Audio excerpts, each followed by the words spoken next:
Hey guys, it's Tanya here, Chief of Everything at Digital Conversations. Now I'm going to be starting something a little bit different. I'm going to start to document my days and share, I suppose, the reality of running a business, juggling life and just being me, I suppose. So let's just call it being T. I think it's one of the reasons why I wanted to do this was because I really want to show that reality behind the scenes.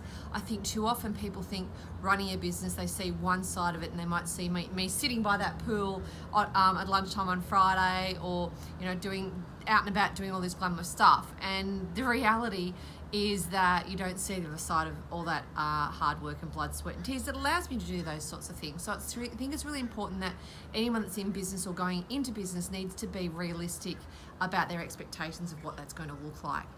That's one reason. I think the other reason I want to do this as well is to show that there is no such thing as the perfect life. I often get people say to me, oh, you've got the best life. And it's like, well, I do have a great life and I'm really grateful for that. However, it is not perfect. It is not all sunshine and roses and rainbows. I have bad days. I've had a couple of really bad weeks where I've really struggled with my mindset and struggled to make progress and questioning everything that I'm doing at the moment. So I really want to show the positive and the negative sides of being in business, because I think it's really important that you see both sides of it. The other reason why I want to do this is a bit of a self-help exercise for me is I need to be more vulnerable. I struggle with vulnerability. I struggle with opening up and showing people all aspects of my life. I only want to, like most people, I just want to show the good. And I think for me, this will be a really good exercise to help me be a bit more vulnerable and not realize that everything doesn't have to be perfect. I don't have to have the perfect hair and makeup. I don't have to have the perfect background. I don't have to have a videographer. I can just film this stuff off the cuff.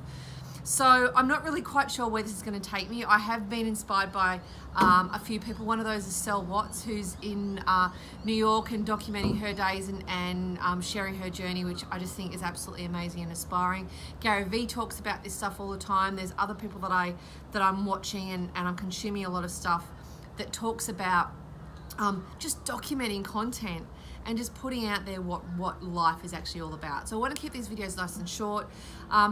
And yeah, we'll just see where this takes us, I suppose. So one of the first things I do of a morning is most mornings I try to get up and try to get to my F45 training, which is high intensity training, which I really love. I've been a bit off the rails with that lately, so I need to get back into that routine. But one of the things I like to try and do is sit down and plan my day. So I've got this great planner. It's front by Brennan Burchard. It's a high performance planner, and it lets you plan out all of your day in terms of your messages, your priorities, what's got to be done, your calendar, your mindset and so forth. And I'm finding this really helpful, not just because it helps me plan my day, but it also helps me get into a really good mindset. And I can always refer back to it to the day when I'm struggling and I think, come on, come back and get some focus. The other thing I like to do every day is give gratitude. And I have this little gratitude journal, which I love, and I bought a whole heap of these for gifts because I just think they're beautiful. Because I think it's really important that you have to give gratitude and thanks for everything that you have. It can't just all be about give me more, give me more. We have to be thankful for what we've got in life, and I think that's something that I like to do every single day. And even as simple as thank you for sunshine, and thank you for my beautiful dogs and my heart and my partner, and just having freedom and opportunity. So that's enough for me. I'm gonna jump back on here maybe today, maybe tomorrow. We'll see how I go. Hopefully you tune in and watch. Hopefully you think it's interesting enough. And if not, you know what? It doesn't matter, because I'm just doing this for me anyway. And if someone wants to jump on and get something out of it, then that's a bonus as well. Have a great day, and I will check in with you at some stage very soon.